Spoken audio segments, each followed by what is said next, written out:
lay it out, what's okay and what's not okay. There's no ambiguity.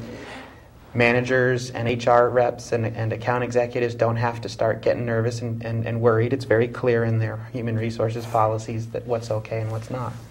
It makes business easier when it's clear. Exactly. Yeah. So it's a good thing, and we want it. and quite honestly, why shouldn't we? We are a minority. Why shouldn't we want to be protected and treated like every other human being? So we do want it, and we would urge everybody out there to contact their legislators.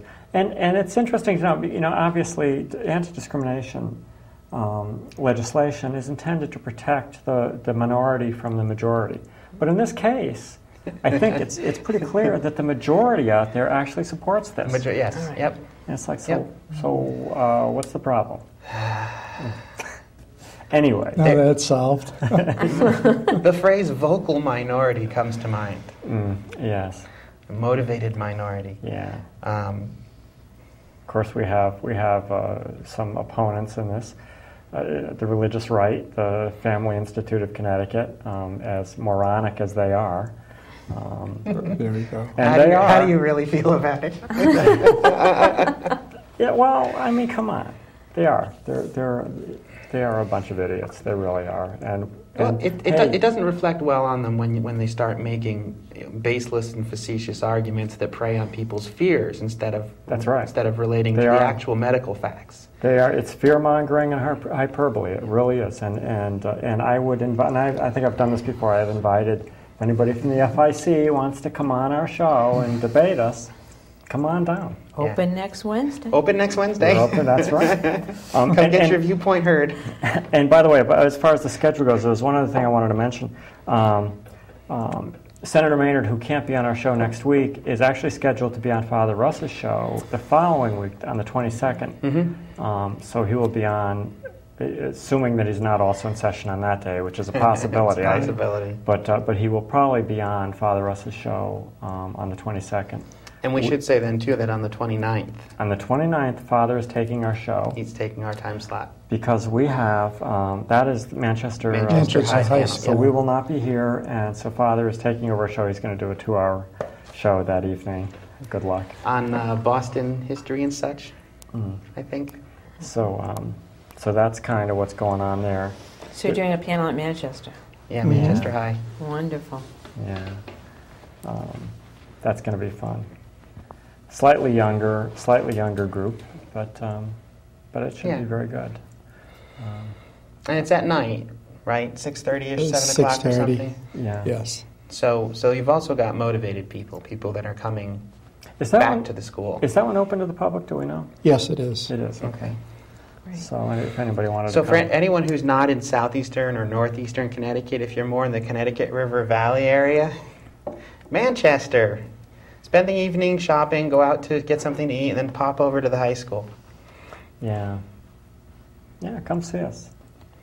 We'll be happy to talk to everybody, and my hope is that we can quell people's fears a little bit. We're really not that scary. Yeah, that's I honestly we joke about it, but I think that's one of the biggest things is most all the negative comments that we've received that aren't 15 seconds of fame stuff are fear-based. What's the biggest fear? That we in some way are going to corrupt their children. That we're going to turn their children into gays or transgenders or... Which is craziness. It's the same thing that the gay and lesbian community went through. And the same thing in interracial couples and interfaith couples, and you trace it back. There's got to be somebody that threatens your kids in order to keep them in line. Right now, it's the rainbow community. Yeah, it's crazy, but hopefully we can dispel people's fears a little bit, and that's kind of what we're all about. And probably hand in hand with that is the notion that if you don't agree with something, the law ought to forbid it, regardless of what everybody else in your community thinks. Yeah, you're right. Unfortunately, this country was founded on protecting everyone's rights. Yes. Not taking the beliefs of this group and making them codified. That's right.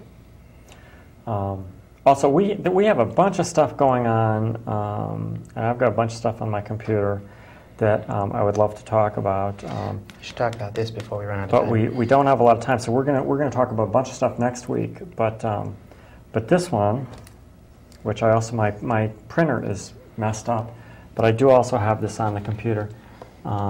This was one I got from you, I think, was the gay bishop thing. Oh, that one. Yeah, yeah. That's Is that what you were talking about? No, I was talking about the Vermont story. Oh, the Vermont story.